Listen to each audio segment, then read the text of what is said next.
Hello friends, welcome to my channel के पाठशाला।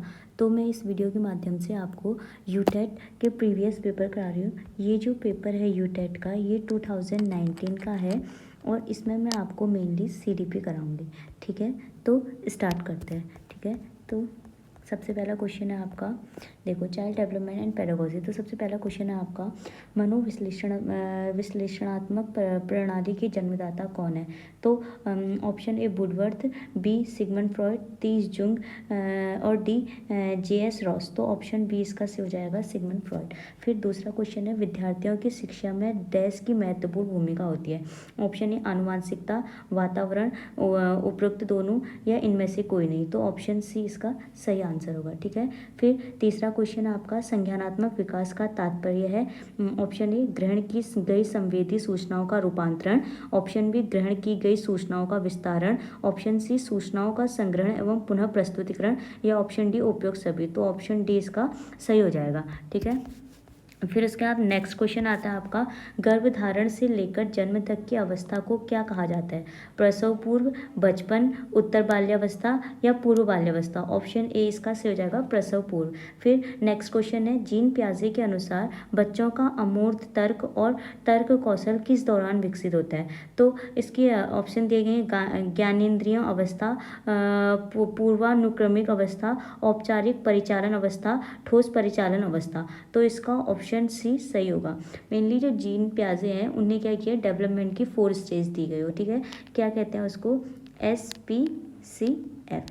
S से आपका सेंसरी मोटर आता है, पी से प्री ऑपरेशनल हो गया, सी से कॉन्क्रीट होता है और डी से आपका फॉर्मल स्टेज आता है। तो फॉर्मल ऑपरेशनल स्टेज जो होती है, इसमें क्या होता है, जो बच्चा होता है वो कितना 11 से ऊपर की एज को कहते हैं इसको। तो इसमें क्या होता है, बच्चा जो होता है एब्स्ट्रैक्ट थिंकिंग आ जाती है बच्चे में। ठीक है, उसके बाद नेक्स्ट क्वेश्चन है आपका, व्यक्तित्व मापन की CAT विधि दी गई है, किसके द्वारा दी गई है? तो ऑप्शन ए स्किनर द्वारा, बेकल द्वारा, हॉलैंड द्वारा, मरे द्वारा।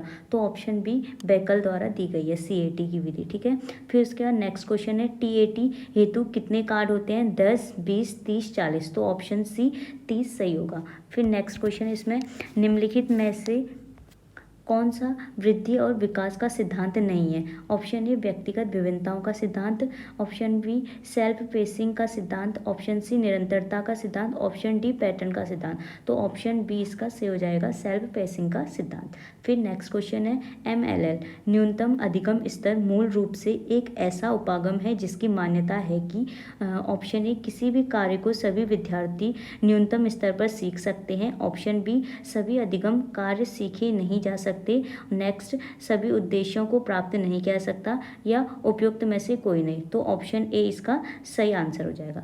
ठीक है, उसके बाद नेक्स्ट क्वेश्चन आता है आपका, निम्नलिखित में से किस क्षेत्र में अधिगम का अधिकतम हस्तांतरण संभव है? स्मरण में, सामान्यीकरण में, अवबोधन में, या आदतों का निर्माण में?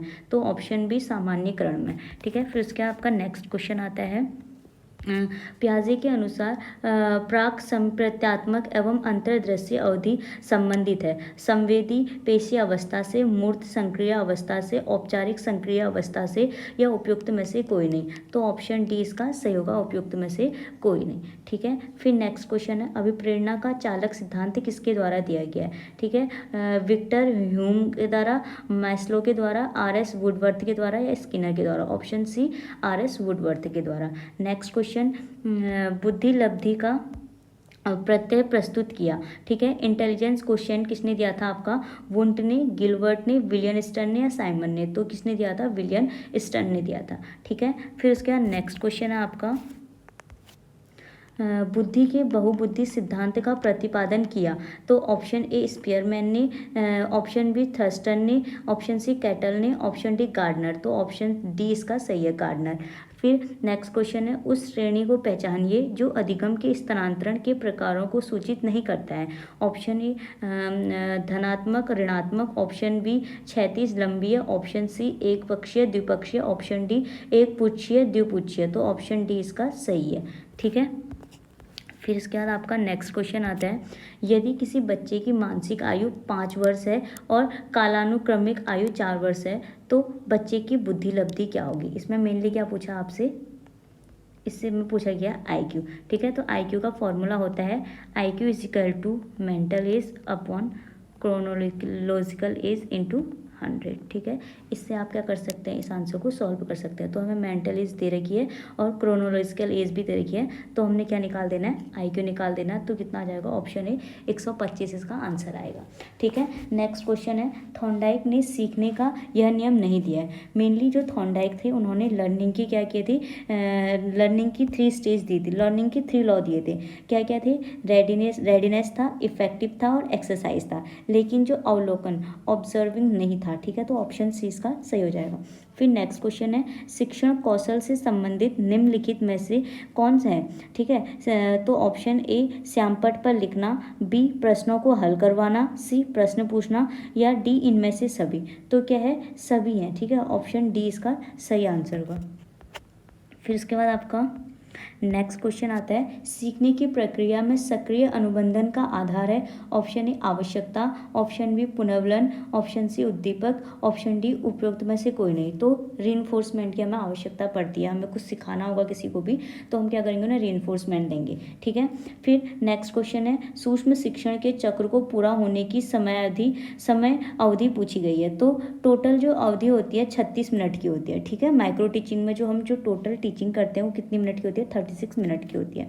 फिर नेक्स्ट क्वेश्चन है, समस्यात्मक बच्चों की पहचान हेतु कौन सी विधि प्रभावशाली है। ऑप्शन ए विकासात्मक मापनी, ऑप्शन बी बालक का व्यक्तिवृत्त अध्ययन, ऑप्शन डी बालक के व्यवहार का व्यवस्थित अवलोकन, या ऑप्शन डी उपयुक्त सभी। तो ऑप्शन डी उपयुक्त सभी इसका सही आंसर होगा। फिर नेक्स्ट क्वेश्चन आता है आपका, सामाजिक सांस्कृतिक सिद्धांत का प्रतिपादन किया, किसने किया था, सामाजिक सिद्धांत का, सामाजिक सांस्कृतिक जो सोशियो कल्चर थ्योरी थे वो किसने दी गई थी, आपकी वाइगोस्की ने दी गई थी, ठीक है। वाइगोस्की जो थे वो क्या कहते थे, वो कहते थे कि जो बच्चा है वो क्या करता है, सोशल इंटरेक्शन से सीखता है। मतलब जितना वो समाज से क्या होगा, जुड़ेगा, उतना ही वो क्या करेगा, अच्छी लर्निंग करेगा, ठीक है। उसके बाद नेक्स्ट क्वेश्चन है, समावेशी शिक्षा में किस प्रकार के छात्र शामिल होते हैं, केवल विशिष्ट छात्र, सामान्य और विशिष्ट, केवल सामान्य छात्र, या बहुभाषी एवं प्रतिभाशाली। तो ऑप्शन बी सामान्य और विशिष्ट, ठीक है। जनरल और स्पेसिफिक दोनों टाइप के स्टूडेंट क्या होते हैं इसमें शामिल होते हैं समावेशी में। फिर नेक्स्ट क्वेश्चन है, समावेशीकरण की सफलता के लिए आवश्यक है। ऑप्शन ए क्षमता निर्माण, अभिभावकों की भागीदारी, अभिप्रेरणा, या ऑप्शन डी उपयुक्त सभी। उपरोक्त सभी इसका सही आंसर होगा। फिर नेक्स्ट क्वेश्चन है, मानसिक मंदता का तात्पर्य है, मेंटल रिटार्डेशन किसको कहते हैं हम, औसत मानसिक योग्यता को कहते हैं, औसत से कम मानसिक योग्यता, औसत से अधिक मानसिक योग्यता, या उपयुक्त में से कोई नहीं। तो हम मेंटल रिटार्डेशन किससे कहेंगे, जिसकी जो मेंटल एबिलिटी जो होगी वो क्या होगी, लेस देन होगी एवरेज से, ठीक है। फिर उसका नेक्स्ट क्वेश्चन है, एक अध्यापक के लिए अनिवार्य है कि उसे अधिगम के सिद्धांतों का भली भांति ज्ञान हो, क्योंकि इससे अध्यापक को अध्येताओं की आवश्यकताओं को जानने में सहायता मिलती है। इससे अध्यापक को अध्येताओं की अभिवृत्ति तथा अभिरुचि को समझने में सहायता मिलती है। इससे अध्यापकों को अध्येता के व्यक्तित्व के बारे में पता चलता है। इससे कक्षा अनुसार सुनिश्चित होती है। तो ऑप्शन बी इसका सही होगा, इससे अध्यापक को अध्येताओं की अभिवृत्ति और अभिरुचि को समझने में सहायता मिलती है, ठीक है। फिर नेक्स्ट क्वेश्चन है आपका, शैक्षणिक सामग्री का चयन किसे करना चाहिए, ठीक है। क्या बोल रहे हैं, तो किसको करना चाहिए, अध्यापक को, विभागाध्यक्ष को, संस्थान के प्राचार्य को, या विशेषज्ञों की एक समिति को। तो हमने क्या करना चाहिए, ऑप्शन डी इसका सही होगा, विशेषज्ञों की एक समिति को। फिर नेक्स्ट क्वेश्चन है, विद्यालयी जीवन स्कूलन का मुख्य उद्देश्य होना चाहिए उच्च उत्तीर्ण प्रतिशत, समय पर पाठ्यक्रम पूरा करना, बालकों का अनुशासित जीवन, या बालकों द्वारा सहक्षमताओं का अर्जन करना।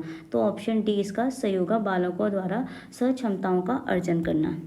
फिर नेक्स्ट क्वेश्चन आता है, सम्मिलित शिक्षा की सफलता निर्भर है समुदाय के सहारे पर, शिक्षण अधिगम से सामग्रियों की उच्चतम गुणवत्ता पर, पाठ्यपुस्तकों की उत्कृष्टता पर, अध्यापकों में अभिवृत्त्यात्मक परिवर्तन पर। तो ऑप्शन डी इसका सही हो जाएगा। नेक्स्ट क्वेश्चन है, बालिकाओं की शिक्षा को प्राथमिकता दी जानी चाहिए क्योंकि लड़कियां लड़कों की अपेक्षा अधिक होशियार होती हैं। लड़कियां संख्या में लड़कों से कम हैं। भूतकाल में लड़कों की तुलना में लड़कियों के साथ भेदभाव किया गया है, लड़कियां सामाजिक परिवर्तन का नेतृत्व करने में सक्षम है। तो ऑप्शन डी इसका सही होगा। तो ये जो थे 30 क्वेश्चन जो थे CDP के थे।